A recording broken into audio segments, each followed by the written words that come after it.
Assalamualaikum warahmatullahi wabarakatuh. Alhamdulillahi rabbil alamin. Allahumma salli ala sayyidina Muhammadin wa ala alihi wa ashabihi ajma'in.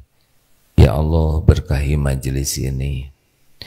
Luruskan niat kami agar pertemuan ini benar-benar hanya mencari keridhaan-Mu. Karuniakan kepada kami ilmu yang manfaat, ya Allah. Allahumma inna nas'aluka ilman nafi'an wa rizqan thayyiban wa amalan mutaqabbalan. Allahumma inna nas'aluka ridhaka wal jannah wa na'udzubika min sakhatika wan nar. Ya Allah, kuatkan iman kami ya Rabb. Bersihkan hati kami, muliakan akhlak kami. Ya Rabb, jadikan iman kami iman yang sempurna. Allahumma inna nas'aluka imanan kamilan wa yaqinan sadiqan wa qalban khashian. Allahumma inna nas'aluka ridhaka wal jannah wa na'udzubika min sakhatika wan nar. Amin ya rabbal alamin. Baik. Rasulullah Sallallahu Alaihi Wasallam bersabda, ini ada 3 yang berbuah 3 lagi. Rasulullah Sallallahu Alaihi Wasallam bersabda dalam hadis riwayat Imam Muslim, mana qasad sadaqatun min mal. Ini yang pertama nih. Tidak berkurang harta dengan sedekah. Dalam hadis yang lain, bal yazda, kecuali tambah. Jadi ini jaminan ya bahwa setiap kali kita bersedekah sebetulnya tidak berkurang. Dalam hal apapun tidak berkurang kalau ikhlas. Nanti ditambah dalam bentuk keyakinan ditambah, ketenangan ditambah, jaminan Allah ditambah. Maka orang-orang yang rugi adalah orang yang tidak suka sedekah. Dan ingat, sedekah itu merupakan salah satu ciri ketakwaan seseorang. Tidak ada orang takwa pelit. Wa ma jadallahu 'abdan bil afwi illa izza. Dan tiadalah orang yang memaafkan kesalahan orang lain kecuali Allah akan menambah kemuliaan. Jadi yang kedua, jaminan ya, kalau kita jadi pemaaf, maka kemuliaan kita bertambah. Diangkat oleh Allah lebih tinggi derajat dengan kemuliaan. Dan yang ketiga, wa ma tawaddu'a ahadun lillah illa rafa'ahullah. Tiadalah orang yang rendah hati karena Allah kecuali Allah mengangkat derajatnya. Sedekah tidak akan mengurangi. Pemaaf akan diangkat oleh Allah ya kemuliaannya. Dan yang ketiga, dia adalah orang yang tawadu kecuali Allah meninggikan derajatnya. Ini adalah jaminan kalau ingin menjadi orang yang diangkat derajatnya oleh Allah. Satu, pantang kikir. Orang yang kikir, kenapa? Karena dia gagal mengikuti jaminan Allah. Bagaimana? Surat Al-Baqarah 268, asyaitonu ya'idukumul faqra wa ya'murukum bil fahsya. Setan menjanjikan menakut-nakutimu dengan kefakiran dan menyuruhmu berbuat kejahatan, yaitu kikir. Wallahu ya'idukumul magfiratan minhu wa fadla. Dan Allah menjanjikan bagimu ampunan dari sisinya dan limpahan karunia. Wallahu wallahu wasi'un alim. Dan Allah maha luas karunia-Nya dan maha mengetahui.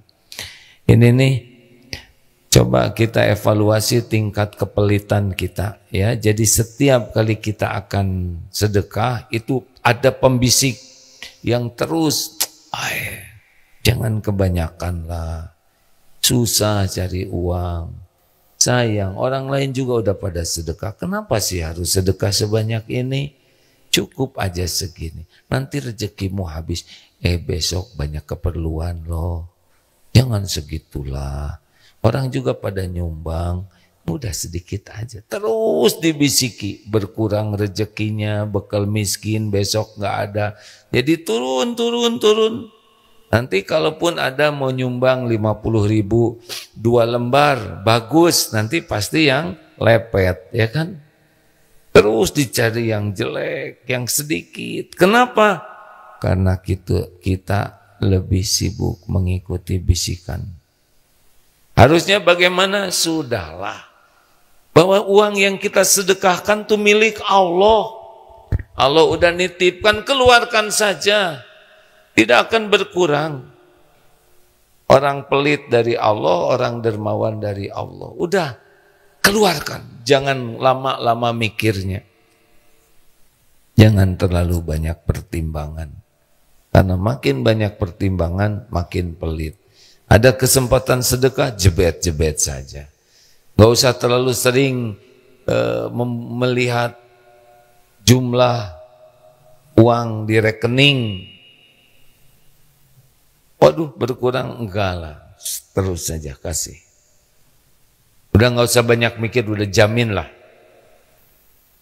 Makanya cara yang paling gampang nambah rezeki adalah sedekah.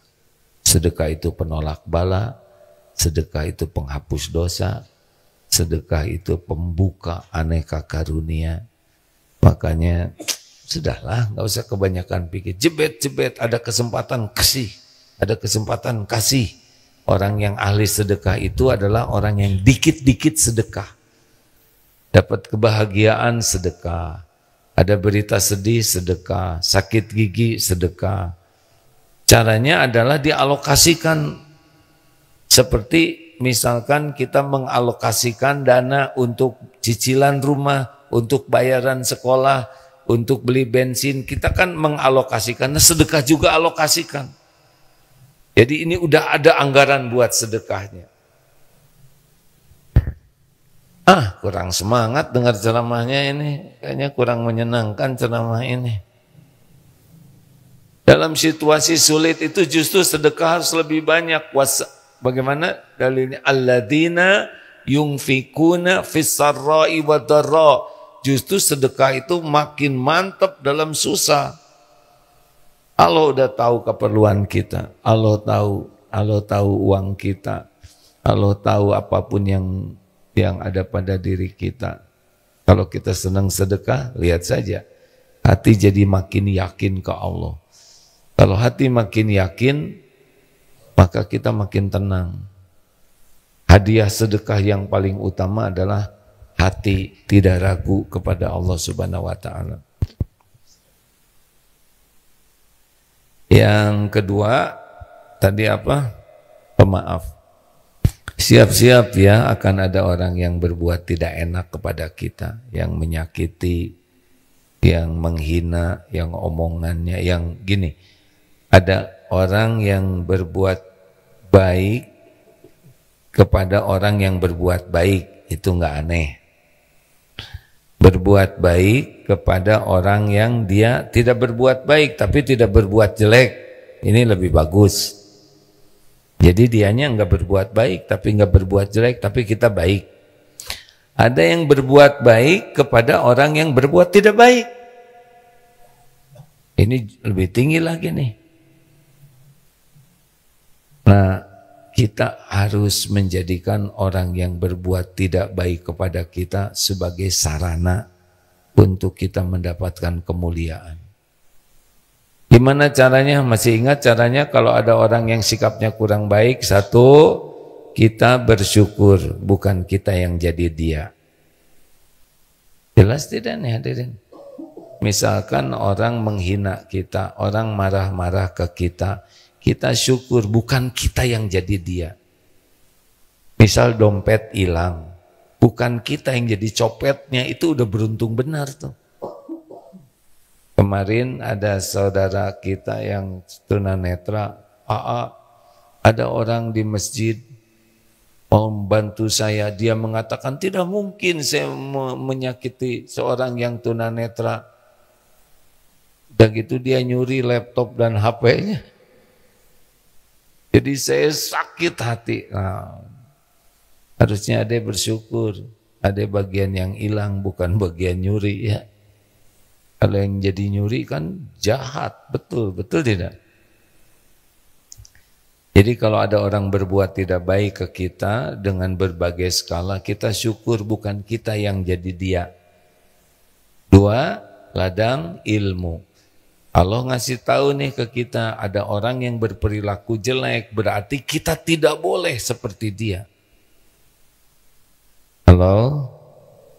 Jadi itu pelajaran dari Allah. Ada orang yang wajahnya bete terus, wajahnya asem, berarti harus pakai kunyit. Nah jadi kunyit asem. Gini nih, kalau bangunnya jam 2 tuh ya, jadi giliran ceramah punya alam yang lain.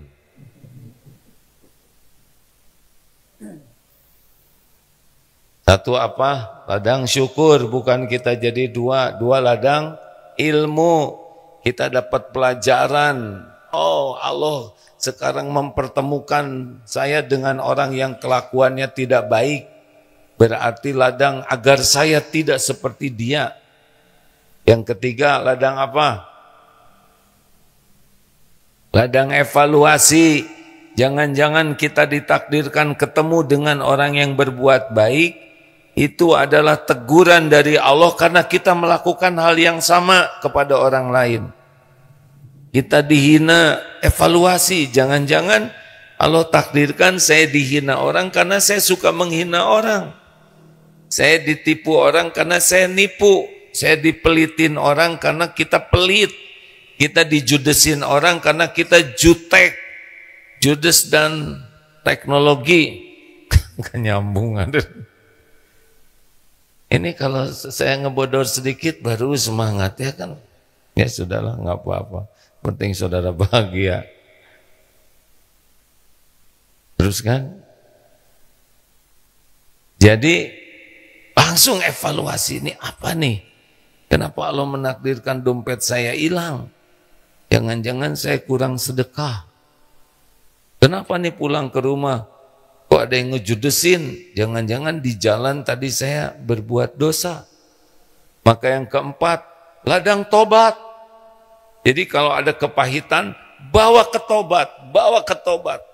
Ya Allah, pasti kepahitan ini diundang oleh dosa saya. Wa ma asobaka min sayyi'atin wa min nafsik. An-Nisa 79. Ma asobaka min hasanatin faminallah wa ma asobaka min sayyi'atin famin nafsik. Wa arsalnaka linnas rasulan wa kafa billahi syahida. Kebaikan apapun yang datang itu dari Allah, keburukan yang menimpa dari diri kita sendiri. Jadi kalau ada yang gak enak tuh jangan merasa sebagai korban orang lain, tapi kita korban perbuatan kita sendiri. Orang itu punya dosa menyakiti kita, tapi itu kapling dia. Tapi kenapa kita kepilih menjadi orang yang tersakiti? Nah ini pasti ada kontribusi dosa kita. Suratnya apa? An-Nisa 79 dengan Asyura ayat 30.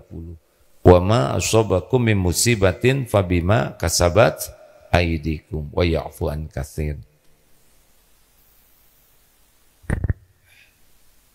Lanjut. Latihan apa lagi? Nah, kalau kita disakitin orang, maka ini ladang bagi kita untuk latihan sabar. Latihan riyadho idfa billati hiya ahsan. Tolak keburukan dengan cara yang lebih baik. Jadi ini kesempatan bagi kita untuk memaafkan. Nah, tadi kan ada wal afina anin nas. Latihan kita tidak marah, latihan memaafkan, latihan membalas keburukan dengan sikap yang baik. Karena ada orang yang berbuat jelek kepada kita, kita bisa jadi latihan menahan amarah. Wal kadhiminal ghaidh. Karena ada yang berbuat enggak enak, maka kita punya peluang memaafkan. Tuh kan kurang semangat, ya udah saya maafkan. Ini wajahnya kelihatannya kalau kurang seru. Ini serius nih. Sudah setuju? Tidak harus setuju. Emang begini. Kan? Sabar. Siapa yang nyebut sabar? Nah. Jadi karena justru ada lawannya, kita punya kesempatan mengamalkan Ali Imran 134. Ciri orang takwa bisa menahan amarah, memaafkan, dan membalas dengan kebaikan.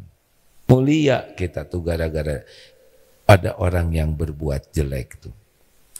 Sedunia sekarang melihat hebatnya iman orang Palestina. Benar?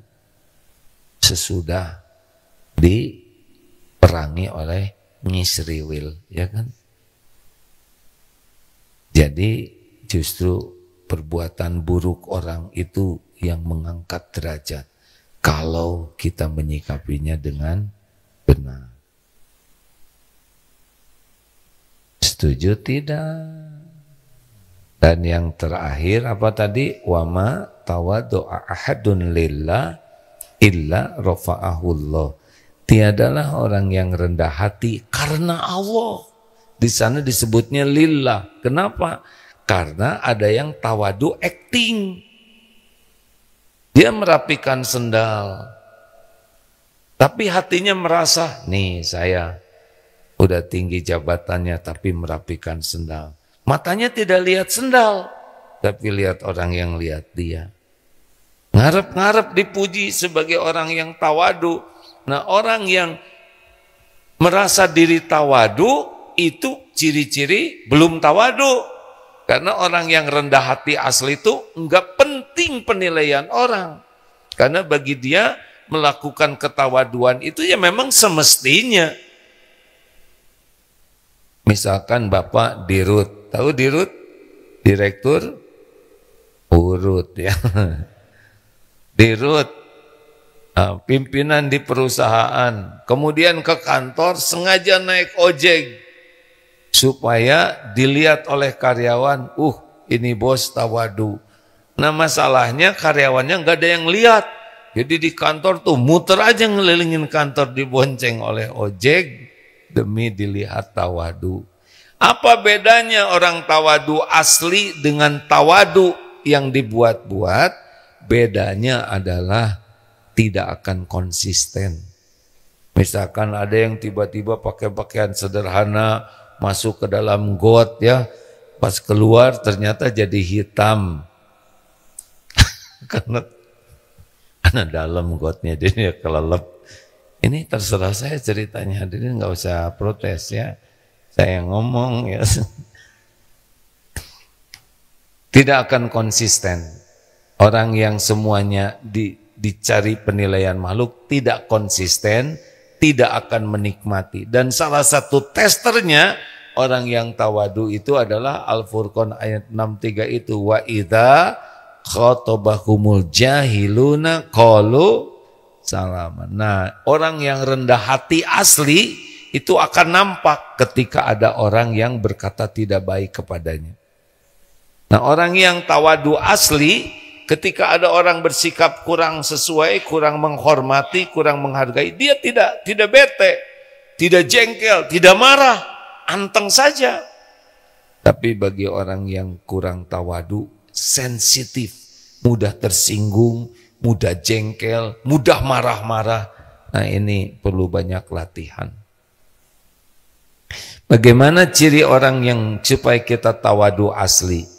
Nah, Imam Hasan Al-Basri memberitahu supaya kita latihan tawadunya adalah jangan keluar dari rumah kecuali melihat orang Islam lain lebih mulia daripada dirinya. Ini teorinya gampang. Misalkan nih sekarang lihat, ini adik-adik SMP, ya. SMP udah balik belum sih, Dek? Udah ya. Tuh ini adik-adik SMP nih. Dosanya pasti lebih sedikit daripada saya. Gitu. Sehebat-hebatnya doa SMP paling berapa tahun ya. Nah ini saya udah lihat nih yang sepuh-sepuh, maaf ya Pak ya. Bapak usia berapa Pak? 68. Berarti Bapak pahalanya lebih banyak dari saya gitu. Jadi tiap yang lebih tua yang diingat pahalanya lebih banyak, sholatnya lebih banyak, tobatnya lebih banyak, zikirnya lebih banyak. Jadi kita hormat karena merasa orang ini lebih daripada kita. Ramadannya lebih banyak. Bagaimana lihat orang yang berbuat salah? Siapa tahu ini kesalahan yang bisa mengantarkan beliau tobat nasuha. Makanya kemarin ceramah di LP Sukamiskin, tak berani saya meremehkan karena tidak sedikit yang sesudah di penjara jadi hafal Quran. Ya kan? Bu, ingat tidak ada seseorang ibu-ibu yang masuk penjara dan keluarnya hafal Quran, dan sesudah itu diundang kemana-mana, diminta nasihatnya, padahal sebelumnya punya dosa. Tapi keluar dari penjara malah lebih dihormati. Karena boleh jadi tobat. Pertanyaannya, kenapa ibu-ibu ini belum hafal Quran? Karena belum. Jangan semua. Siapa yang ngomong? Istighfar. Bukan belum di penjara, karena belum menghafal. Sederhana, ini kejauhan. Tapi saya ngaku sebetulnya itu jebakan Batman. Saya sendiri ngarep-ngarep ada jawaban itu. Astagfirullah. Jadi yang nyebut penjara itu dosa, tapi yang mancingnya juga dosa. Dan kali nggak boleh gitu ya Pak ya. Jadi kenapa orang itu belum hafal Quran? Karena belum di penjara dan belum menghafal. Lanjut. Bagaimana santri, sudah bangun belum? Siapa yang di penjara katanya. Jadi bagaimana nih tawadu yang asli? Ciri lainnya orang tawadu asli itu sangat nikmat mendapatkan masukan, saran, koreksi. Jadi orang rendah hati itu bisa dilihat pada waktu dia mendapat kritik, saran, masukan. Nah, orang sombong itu kecenderungannya adalah tidak suka, karena dia sudah merasa benar, merasa paling benar, sehingga kalau ada yang memberikan masukan, kecenderungannya adalah dia tidak suka, sibuk membela diri, bahkan makin sombong itu sibuk nyerang. Bu, sebaiknya ibu nggak usah banyak bicara. Kata siapa saya banyak bicara? Saya tidak suka bicara. Saudara jangan menuduh saya sembarangan ya. Ukur diri saudara sebelum terus saya ngomong. Begitulah ya. Orang-orang yang sombong itu alergi terhadap nasihat, saran, kritik, koreksi, dia. Atau acting, pura-pura dengar nasihat tapi udah itu dipecat. Ada. Coba siapa yang beri masukan? Pak Direktur, sebaiknya Pak Direktur tuh sholatnya di masjid dong, jangan di kantor terus. Oh, terima kasih ya. Besoknya teh PHK. Memang berterima kasih tapi PHK. Lelaki, bapak-bapak, kalau dikasih saran oleh istri dengar. Gak usah jawab yang bikin jadi sombong. Bu, beri saya masukan. Pak, menurut saya sih papa tuh orangnya emosional, gampang marah. Kalau marah-marahnya suka nyakitin. Ibu tuh jangan begitu pikirannya. Papa ini Kalau di kalangan para sahabat, tipenya itu tipe Umar bin Khattab. Ulu, mimpi. Karena Umar bin Khattab tegas, kemudian dia nebeng aja. Jangan. Yang kedua, apa Bu masukannya buat saya? Maaf ya Pak, ketiak papa bau. Bu, justru ini senjata pamungkas. Kalau ibu bikin jengkel, sekali didengkek. Janganlah, terima saja. Oh, alhamdulillah. Alhamdulillah, terima kasih. Walaupun di sini berat nerima, udah alhamdulillah. Mau tahu caranya supaya kita bisa terbiasa menerima nasihat? Ucapkan terima kasih, kirim makanan, kirim hadiah kepada yang memberikan masukan. Itu nanti beda tuh. Siap tidak nih Pak? Lelaki, nggak usah kebanyakan nasihat di rumah tuh. Orang rumah udah tahu modal kita. Ya, nasihat apa? Selama ini juga nasihatin diri sendiri nggak bisa. Bukan tidak boleh memberi nasihat. Sebaik-baik nasihat itu adalah jadi suri tauladan. Kalau kita mau memberi nasihat yang baik, jadilah contoh. Pasti ada yang memperhatikan baju saya ya? Hah? Ada nggak sih? Ini Darut Tauhid. Mau lihat belakangnya enggak?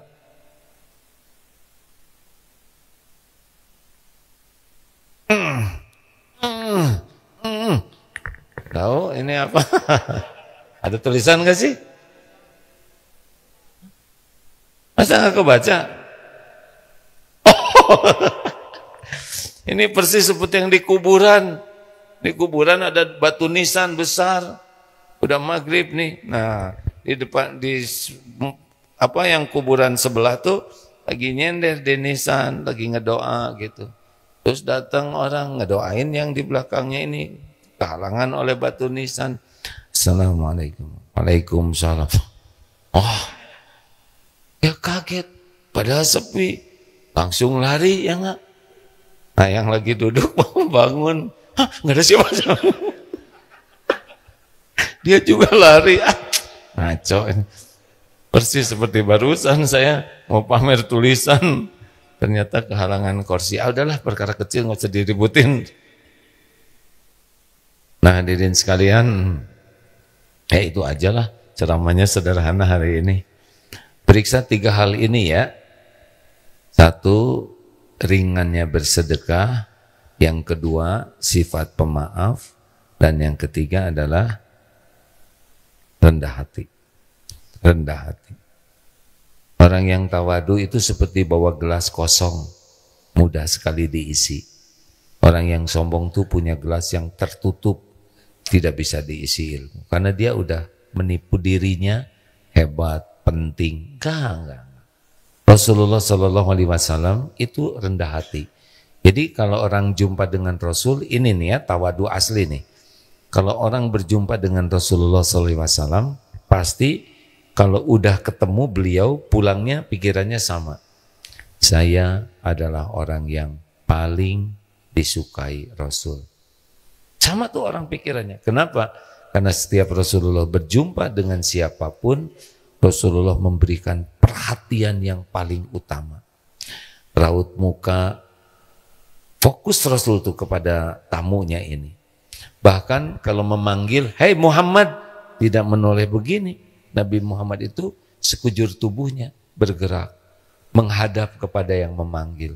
Beliau mengasongkan tangan duluan dan tidak melepaskan tangannya kecuali sesudah dilepaskan oleh yang menyalami.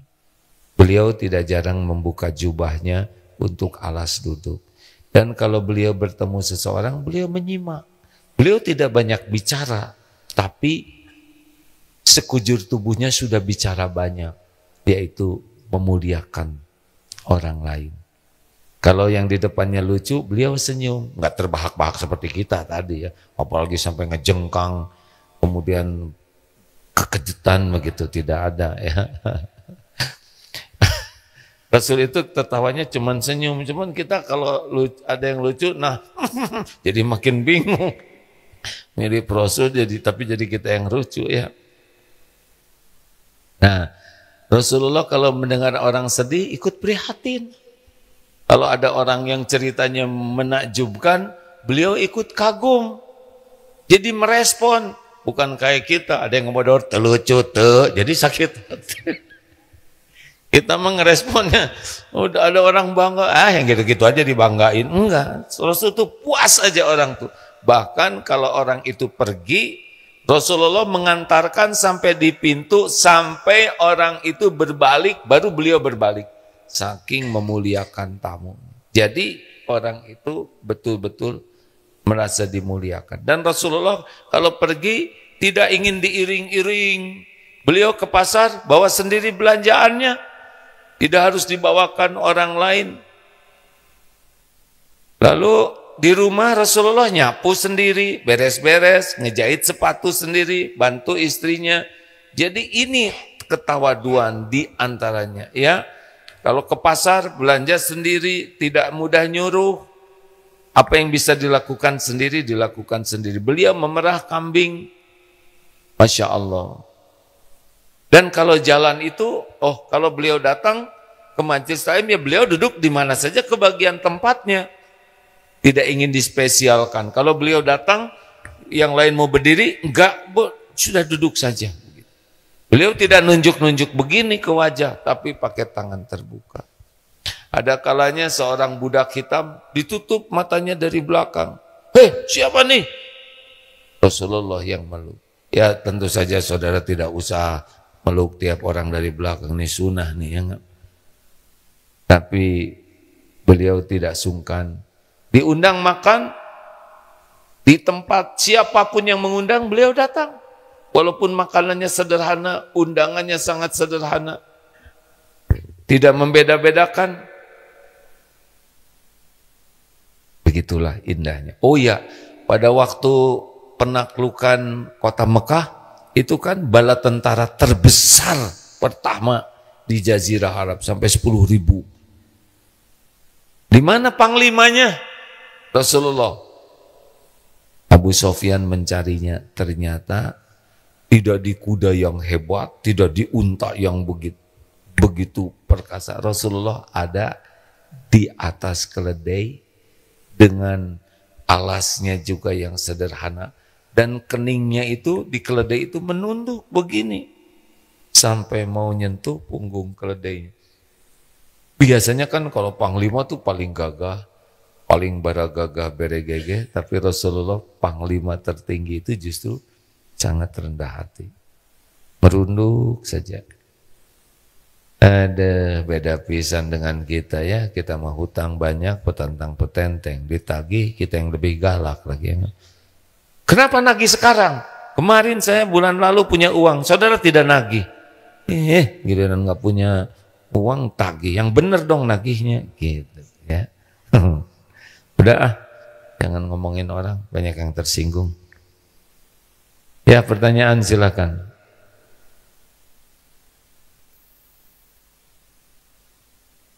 Bismillahirrahmanirrahim. Assalamualaikum warahmatullahi wabarakatuh. Waalaikumsalam warahmatullahi wabarakatuh. Izin bertanya,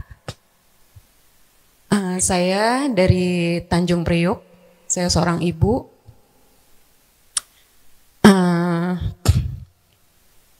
Saya ini baru menyadari di saat usia sekarang ini bahwa saya selama ini hidup saya kacau.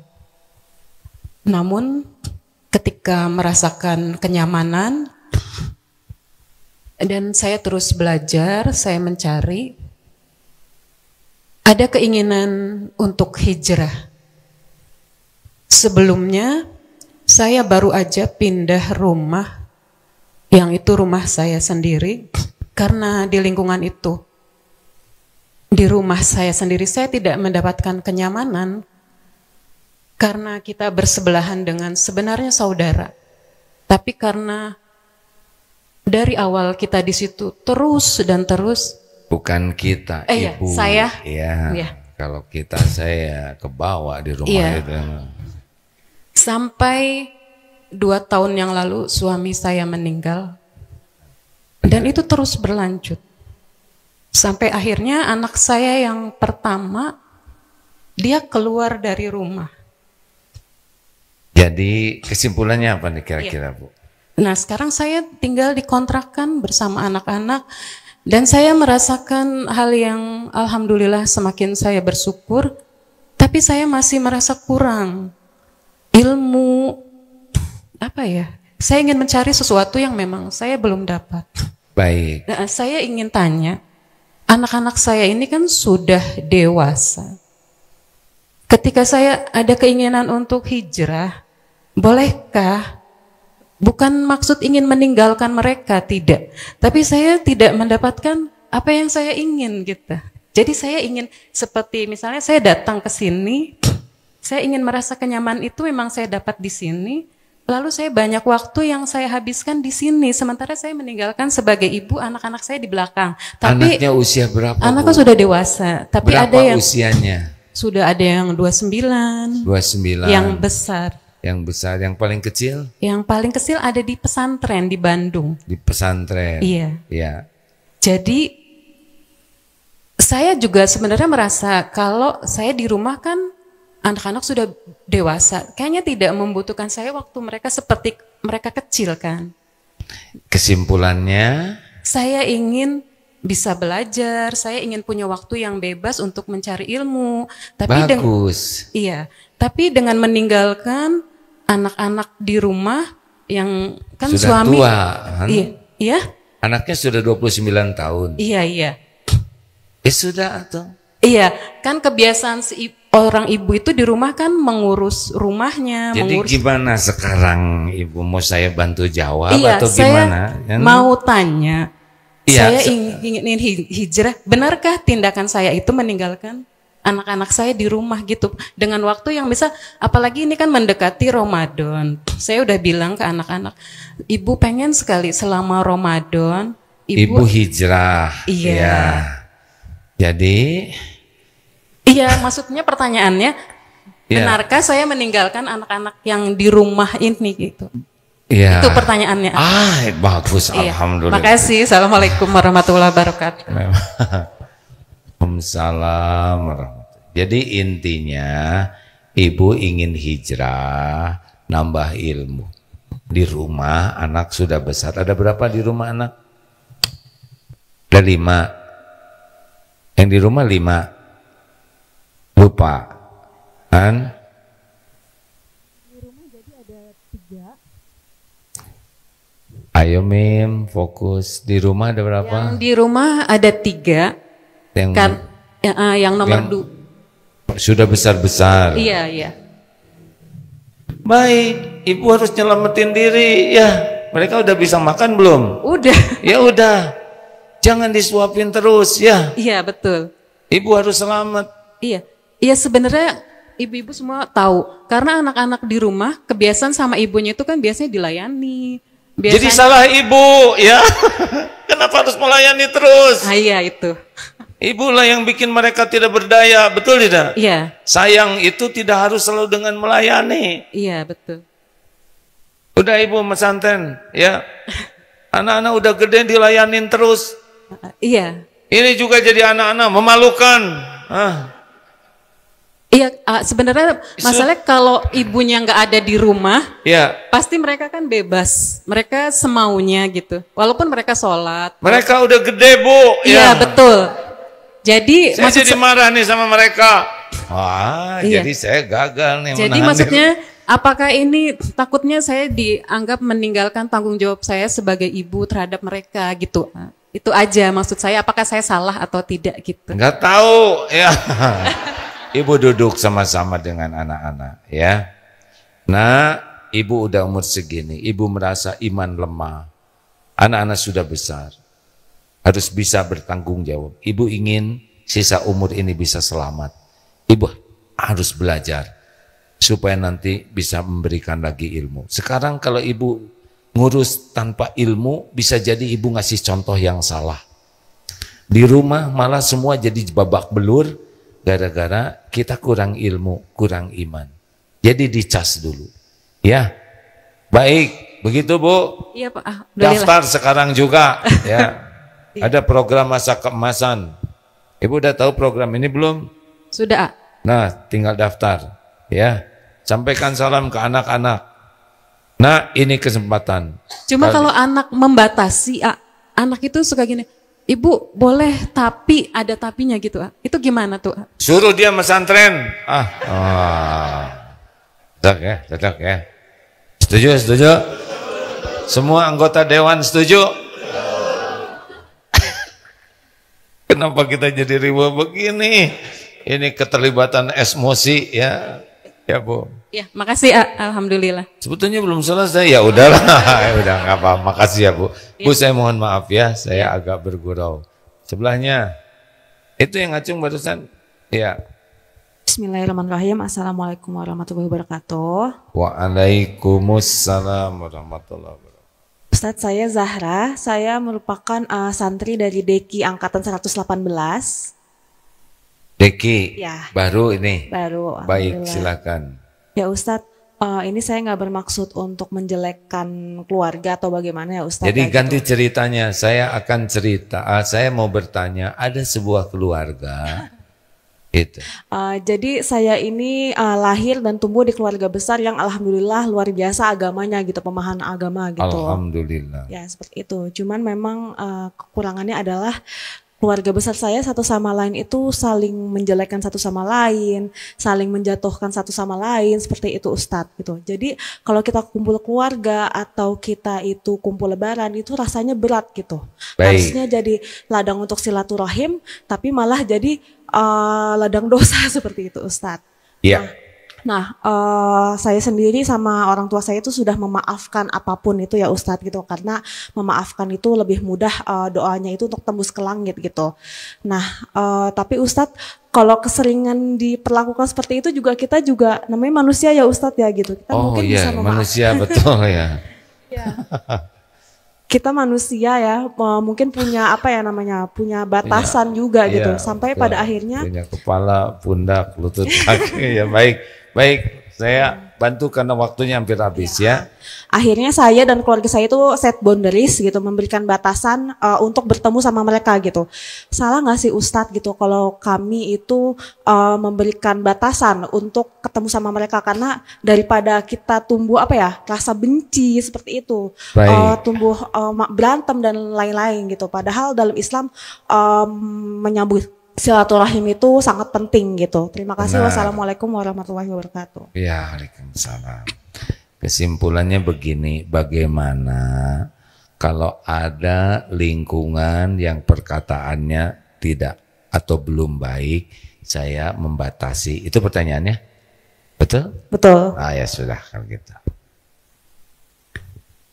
Saya bisa ngomong kayak gini karena udah menyimak dan udah biasa bicara. Jadi tidak usah heran dari 5 menit jadi 5 detik. Jadi apa pertanyaannya? Nah kalau udah tua kayak gini, sudah tahu ciri orang tua belum? Ada berapa Pak? 3. 1, mudah lupa. Yang kedua dan yang ketiga, lupa. Ya itu ciri orang udah tua. Ini seneng lihatnya ya. Jadi begini, akhlak itu berbanding lurus dengan iman. Makin kuat iman seseorang, akhlaknya membaik. Iman itu sangat bergantung kepada ilmu agama yang dipahami dan riyadoh, upaya untuk mengamalkan ilmu. Jadi kalau ada lingkungan jarang belajar agama, jangan heran. Pasti iman kurang, akhlak kurang bagus. Lalu bagaimana sikap kita? Kita boleh tidak suka kepada kelakuannya, tidak boleh suka. Tapi kepada orangnya kita harus tetap sayang. Kita sekarang bisa begini karena pertolongan Allah. Kalau Allah tidak nolong, mungkin kita lebih ngaco lagi. Kita bisa sholat, kita bisa bersabar, kita bisa ke masjid, kita bisa belajar, ini min fadli rabbik, karunia Allah. Nah, saudara kita yang lain itu belum dapat. Makanya jangan penuh kebencian. Karena kalau enggak kita dicabut hidayah, bisa lebih ngaco kita ini. Jelas ini penting kita bersyukur bisa seperti ini, di antara syukurnya jangan merendahkan. Lalu bagaimana kalau kita menjaga jarak? Boleh? Boleh. Kalau kita belum bisa mewarnai, maka kita jangan terwarnai. Ini iman kita masih segini nih. Kalau ketemu bawaannya jengkel, jadi gibah, jadi sakit hati, jadi marah-marah, hati jadi busuk. Saya belum siap nih. Maka jaga jarak. Aslinya bukan hanya ketemu beliau-beliau. Tiap ketemu orang itu berpeluang jadi dosa. Aslinya begitu. Dari pandangan kita, pikiran kita, telinga, mulut. Tapi kita harus ketemu untuk yang bermanfaat. Jadi begitu, dan sebaik-baiknya dakwah adalah kita jadi tauladan. Karena orang yang suka ngomong jelek itu hatinya tidak tenang. Nah, kalau kita hadir dengan ketenangan, itu sebetulnya Pak kuat-kuat ya. Jadi begini Pak kuat-kuat itu, kalau kita berusaha meningkatkan ruhiyah, tahajud diperbaiki, zikir diperbanyak, ngaji, kita riadoh menahan marah, kita itu mengeluarkan energi positif. Tiap orang itu mengeluarkan energi. Nah, dia juga orang yang tidak baik, belum baik, saya tidak nyebut tidak baik lah, belum ya. Karena siapa tuh besok lusa lebih soleh dari kita. Itu mengeluarkan energi negatif. Nah, kalau kita positifnya besar, ruhiyahnya baik, itu orang akan insya Allah akan terwarnai. Rasulullah SAW sudah 1400 tahun lebih wafat. Tetap kemanfaatannya, energi positifnya tembus ke seluruh dunia ini. Benar? Jadi jadikan ladang amal. Ya. Baik Ustaz, terima kasih banyak. Jadi jatuhnya tuh kasihan, bukan sebel. Kalau sebel, auras nyebelinnya akan keluar dari kita. Tapi kalau sayang, nah Rasulullah itu dakwah itu kunci hatinya tuh ikhlas dan kasih sayang. Makanya orang-orang yang kasih sayang itu, dengar tentang singa, belum cari kisah yang lain. Di Kolombia ada kebun binatang, ada kandang singa. Dipukul ini teralisnya oleh seorang ibu-ibu.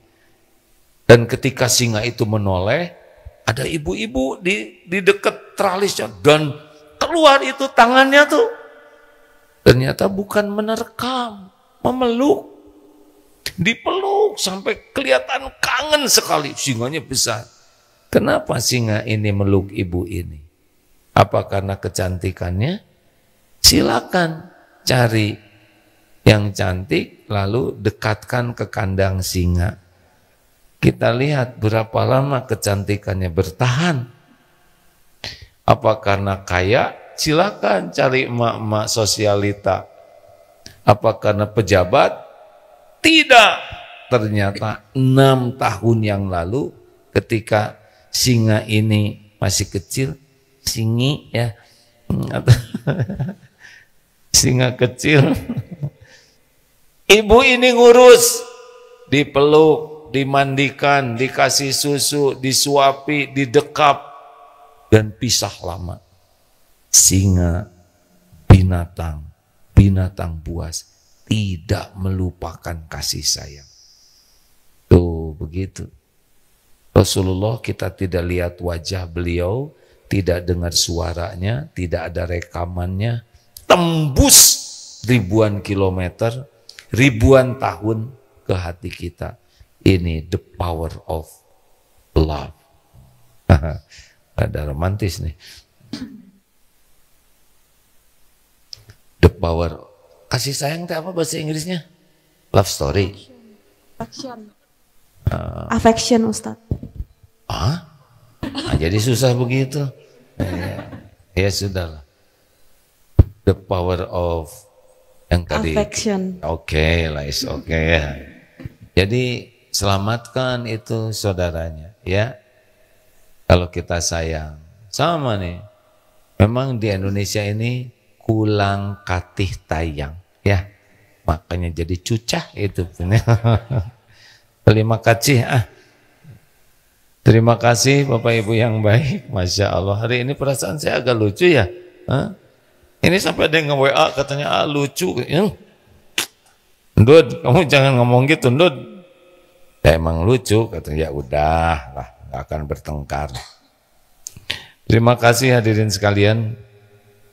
Kita tutup doa akhir majlis. Subhanakallahumma wa bihamdik, asyhadu alla ilaha illa anta, astaghfiruka wa atubu ilaik. Assalamualaikum warahmatullahi wabarakatuh.